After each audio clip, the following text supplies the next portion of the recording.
अस्सलामुअलैकुम। कैसे हो आप लोग? उम्मीद करता हूँ आप लोग सब खैरियत से होंगे। वीडियो को लाइक करें और चैनल को सब्सक्राइब करें, बेल आइकन जरूर दबाएं ताकि मेरा लेटेस्ट वीडियो सबसे पहले आप तक पहुंच सके। आओ आपको बताऊं इल्म क्या है। इल्म वो है जो हजरत आदम अलैहिस्सलाम को मस्जूद मलाइका बनाता है। यानी आदम के सामने अगर फरिश्ते झुके हैं, अल्लाह अकबर। आप जरा तवज्जो करें, इल्म की बरकत। इबादत की अहमियत अपनी जगह है, लेकिन इल्म की अहमियत इबादत से भी ज्यादा है। अल्लाह अकबर। हजारों साल से इबादत करने वाले फरिश्ते, हजारों साल से इबादत करने वाले फरिश्ते, अभी जिसने एक मर्तबा एक सजदा भी ना किया हो, जिसने एक बार अभी सजदा भी ना किया हो, उस आदम के सामने क्यों सजदा कर रहे हैं? हद तो यह है कि अभी आदम ने सजदा नहीं किया, सिर्फ पैदा हुए हैं। और हजारों साल से इबादत करने वाले, वो भी ऐसी इबादत करने वाले कि जिनको अपनी इबादतों पे नाज है। नहनो नुसब्बिहु बिहम्दिका व नुक़द्दिसु लक, कि हम तेरी तस्बीह करते, तेरी हम्द करते, तेरी तक़दीस और पाकी बयान करते हैं। हजारों साल के आबिदीन अगर आदम के सामने झुके हैं तो किस वजह से झुके हैं? शर्त ये थी, फर्क ये था, फरिश्ते आबिद थे और आदम आलिम थे। पता चला जब भी इल्म आएगा दुनिया तुम्हारे कदमों में झुकने पे मजबूर हो जाए। अगर दुनिया को झुकाना है इल्म चाहिए। पहले ही दिन अल्लाह ने इल्म की अहमियत बताई। जब फरिश्ते लाजवाब हुए हैं, लाजवाब हुए तो झुके हैं।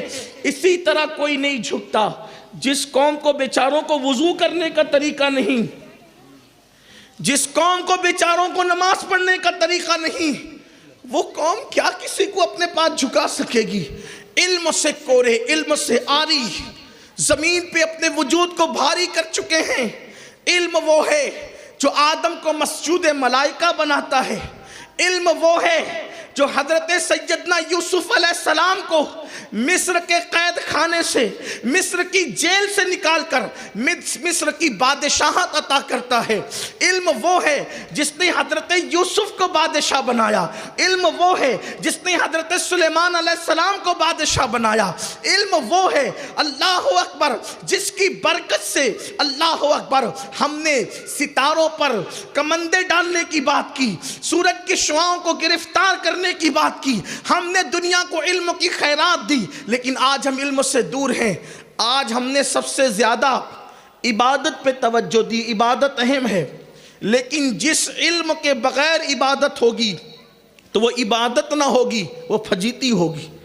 इसीलिए कि हमारे बुजुर्गों ने फरमाया, बेइल्म के इबादत करने वाला मस्खरा शैतान है। शैतान उसके साथ ऐसे खेलता है जैसे हाथ में रस्सी लेकर लोग कठपुतली के साथ खेलते हैं। इल्म की जरूरत किसको है? अब जरा यहां ध्यान देना, मैं इल्म की तरफ बढ़ना चाहता हूं, इसलिए कि वक्त बहुत मुख्तसर है, बहुत लंबी नहीं हो सकती, लेकिन तवज्जो, आप सबकी तवज्जो। इल्म की जरूरत किसको है? कोई कहे कि मैं वली बनकर पैदा हुआ, मुझे इल्म की जरूरत नहीं। हम कहते गलत। अगर वली बनकर भी पैदा हो तो भी तुझे इल्म की जरूरत है। इसलिए कि मां के पेट से पैदाइशी वली को अगर इल्म की जरूरत न होती तो गौसे पाक अपनी मां को छोड़कर, जिलान को छोड़कर 18 साल की उम्र में बगदाद का सफर क्यों करते? जो मां के पेट से वली बनकर पैदा हुआ, उन्होंने भी इल्म के लिए वतन को छोड़ दिया। इसका मतलब अहमियत कितनी है। चले अगर कोई ये समझे माशअल्लाह के अभी गौसे पाक की विलायत माँ के पेट से थी तो, लेकिन उस मंजिल पर न थी, उस मकाम पर न थी। किस मकाम पर? जिस मकाम पर होनी चाहिए। कश्फ, करामात, इस तरीके की अगर कोई बातें करे तो आज मैं आपको बताऊं, अल्लाह अकबर, किस किस को इल्म की जरूरत है। अल्लाह अल्लाह। हजरत सैयदना बाबा फरीदुद्दीन गंजे शकर रहमतुल्लाह ताला अलैह का नाम सुना होगा।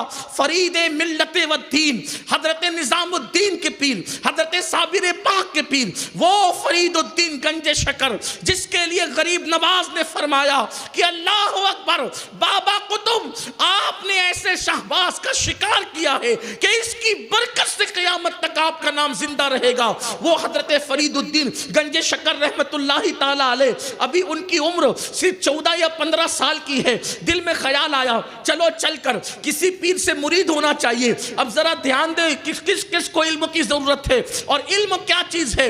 अल्लाह अकबर, चलो चल करके किसी पीर के हाथ में हाथ देकर बयात होना चाहिए। अल्लाह अकबर। बाबा फरीदुद्दीन गंजे शक्कर रहमतुल्लाह अलैह को किसी ने बताया कि बगदाद की सरजमीन पर हजरत सैयदना शेख शहाबुद्दीन उमर सोहरवर्दी बहुत बड़े अल्लाह के वली हैं। और शेख शहाबुद्दीन उमर सोहरवर्दी इतने बड़े वली थे कि मेरे मुर्शिद गौस पाक ने कहा था, शहाबुद्दीन इराक की सरजमीन पर तेरे बाद तुझ जैसा वली अब क़यामत तक पैदा नहीं हो सकता।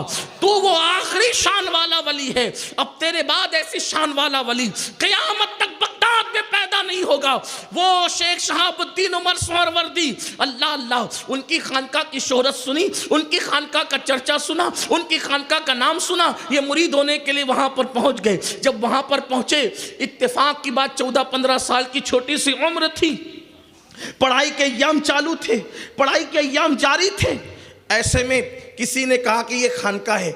चलते चलते वहां गए तो देखा कि खाने का वक्त था, खाने का टाइम था, दस्तरखान लगा हुआ था, सब लोग हाथ धुल के बैठ चुके थे।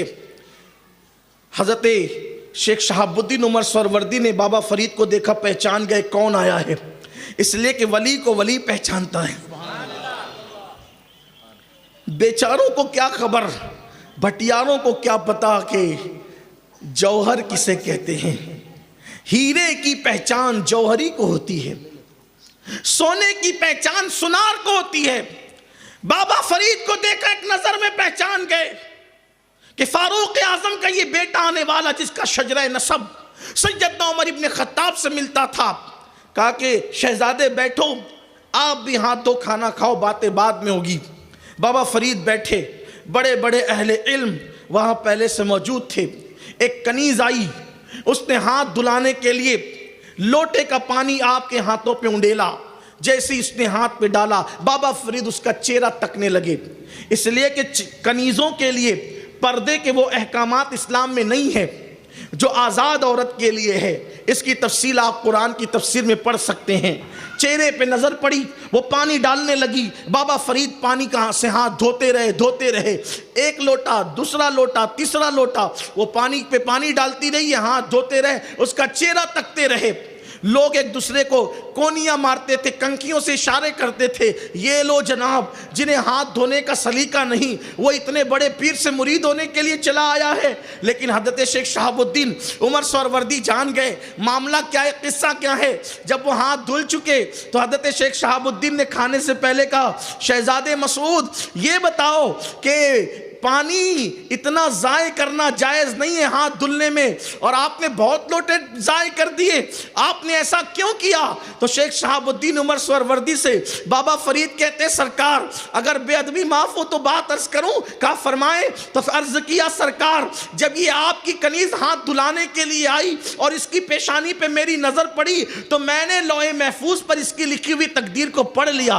14 या 15 साल की उम्र की बात है, बाबा फरीद की पढ़ लिया और उस पर लिखा था कि ये औरत जहन्नम में जाएगी। मुझे ख्याल आया इतने बड़े पीर की खानका में खिदमत कर रही है और फिर ये जहन्नम में जाएगी, तो हुजूर मुझे इस पर रहम आया और उससे ज्यादा आपकी खानका के तकद्दुस का ख्याल हुआ कि कहीं खानकाएं बदनाम ना हो जाए कि बरसों लोग खिदमत करके भी जहन्नमी रहते हैं। तो मैं